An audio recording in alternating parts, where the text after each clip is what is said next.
Zoya news plus registered के नुमाइंदा खसूसी आशिक हुसैन सिद्दीकी की रिपोर्ट के मुताबिक government high school Bhagowal Sialkot में सालाना स्पोर्ट्स फेस्टिवल मुनाकिद किया गया, जिसमें मुख्तलिफ खेल पेश किए गए।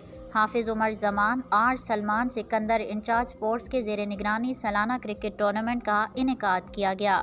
फ़ाइनल मैच की सदारत प्रिंसिपल मोहतरम जनाब सलमान अहमद ने की। मेहमान खसूसी senior cricketer doctor Javed Ahmed ने खिताब करते हुए कहा कि पढ़ाई के साथ साथ बच्चों की जिस्मानी सेहत को बरकरार रखना भी बहुत ज़रूरी है। सेहतमंद जिस्म ही सेहतमंद दिमाग पैदा करता है और इसके लिए स्कूल, कॉलेजेस और यूनिवर्सिटी की सतह पर खेलों की अहमियत से इनकार किसी सूरत मुमकिन नहीं। इस मौका पर उन्होंने अपनी तरफ से तलबा को क्रिकेट का सामान भी बतौर तोहफ़ा पेश किया। उनके साथ शम्स अब्बास, मतीउर रहमान, शाहिद हनीफ, मोहसिन अली बाजवा, सलीम चीमा, रिहान महर, हमजा सिंधु, अब्दुल्ला बाजवा, अतीकुर रहमान, हैदर अली बाजवा और उमर अदनान ने बतौर मेहमान शिरकत फरमाई।